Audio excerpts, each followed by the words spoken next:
Hello friends, the last promise के part 5 में आपका स्वागत है। इधर फॉर्म ईट के साथ अच्छा टाइम स्पेंड करता है और न उन्हें देखती है तो उसे फाक की याद आती है। इधर चोंग सपना देखता है कि वो फाक के रूप में उसी आइलैंड की गुफा में गया हुआ है और फिर आगे जब वो अपने घर का एक दरवाजा खोलता है तो सीधे जन्नत में ही पहुंच जाता है। वहाँ पर थेवा उसे बताता है कि तुम्हें उसी गुफा में क्लू मिलेगा और ये भी कि पानी से उसे जो पैनिक आता है वो उसके पिछले जन्म का असर है। तो चोंग आगे फाक और उसके पानी के डर के बारे में ऑनलाइन सर्च करता है और उसके बाद वो ऑर्न को कॉल करता है और बोलता है कि हमें आइलैंड की उस गुफा में फाक की बॉडी मिल सकती है। ये सुनकर ऑर्न कहती है कि फाक मरा हुआ नहीं है। चोंग कहता है मेरे कहने का मतलब ये है कि शायद हमें वहाँ फाक से रिलेटेड कोई क्लू मिल जाए। तो ऑर्न चोंग के साथ उस गुफा में पहुँचती है। वो कहते हैं कि हम अब ज्यादा अंदर नहीं जा सकते हैं। ऑर्न कहती है पानी के अंदर से अब हमें आगे बढ़ना होगा। वो सब पानी में तैर कर आगे बढ़ते हैं लेकिन चोंग की हालत खराब होने लगती है। वो पैनिक होने लगता है और उसे हक करके कंसोल करती है। तो वहाँ पर वो एक बार फिर से नीना के बॉडीगार्ड कोंग को देखते हैं और उसे देखकर छिप जाते हैं और उसके बाद वो सब वहाँ से वापस आ जाते हैं। तो नीना की गाँव वालों से एक बार फिर से झड़प हो जाती है क्योंकि नीना उनके सी फूड पर कब्जा करती है, जिससे गाँव वाले परेशान होते हैं कि अब वो जीने के लिए कमाएंगे कैसे। और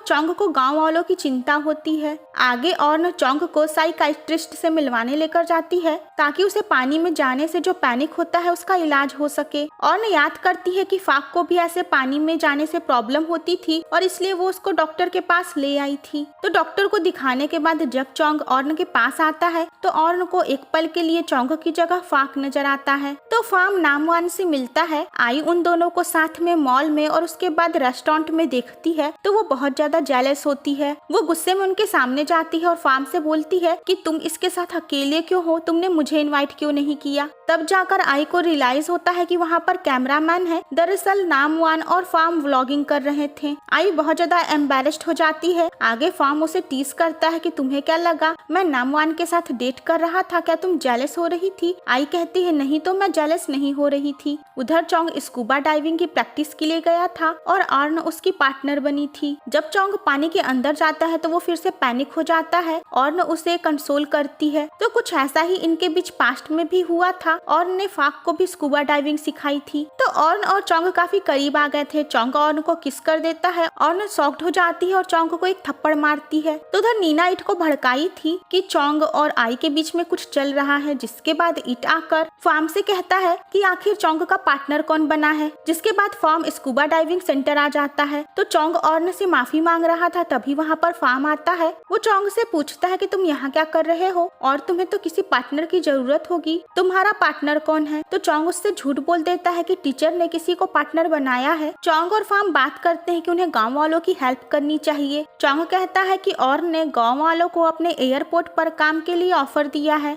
फार्म सरप्राइज्ड होकर पूछता है तुम मेरी मॉम से कब मिले। तो चोंग झूठ बोल देता है कि मुझे इस बारे में गाँव वालों से पता चला और वहाँ से फार्म से बचकर निकलने की कोशिश करती है। चोंग फार्म को डिस्ट्रैक्ट करने के लिए झूठ बोलता है कि मेरी आंखों में कुछ चला गया है और ऑन को वहाँ से निकल जाने का इशारा करता है। लेकिन फार्म अपनी मॉम को मिरर में देख लेता है और शॉक्ड हो जाता है। वो घर आकर अपनी मॉम से पूछता है कि क्या आप कहीं गई थी। तो ऑर्न झूठ बोल देती है कि वो अपने काम में बिजी थी। ऑर्न सोचती है कि चोंग बिल्कुल फाक की तरह है। वो कहती है कि मुझे उससे दूरी बना लेनी चाहिए। फार्म चोंग से पूछता है कि स्कूबा डाइविंग में क्या मैं तुम्हारा पार्टनर बन जाऊं। तो चोंग मना कर देता है और कहता है कि अभी तो तुम ठीक हुए हो। तो ऑर्न और चोंग के बीच जो कुछ भी हुआ था उस वजह से दोनों परेशान थे। चोंग ऑफिस में ऑर्न से मिलने आता है। वो उससे गलती के लिए माफी मांगता है। ऑर्न कहती है इसमें सिर्फ तुम्हारी गलती नहीं है, मेरी भी गलती है। तुम फार्म के दोस्त हो और वही रहो। वो कहती है आज के बाद हम ऐसे अकेले नहीं मिलेंगे। चोंग कहता है ये आप क्या कह रही हैं, अगर हम नहीं मिले तो फाक के बारे में पता कैसे लगाएंगे। ऑर्न कहती है ये मेरे हस्बैंड की प्रॉब्लम है, मैं समझूंगी, मैं उसके बारे में पता लगाऊंगी, मुझे तुम्हारी जरूरत नहीं है। ये सुनकर चोंग ऑर्न को समझाने लगता है कि वो ऐसा न करे। इट बाहर से ये सब देख रहा था। वो जेलस हो जाता है और आकर वो चोंग को डांटता है कि तुम ऑर्न को ऐसे परेशान करना बंद करो और यहाँ से जाओ। यही नहीं वो फार्म को भी भड़काने के लिए ऑर्न और चोंग के ऑफिस वाले फोटोज भेज देता है, जिसे देखकर फार्म को गुस्सा आ जाता है और वो जाकर चोंग को पंच पर पंच मारने लगता है। आई चोंग को बचाने की कोशिश करती है तो वो आई को भी धक्का मार देता है। ये देखकर चोंग को गुस्सा आ जाता है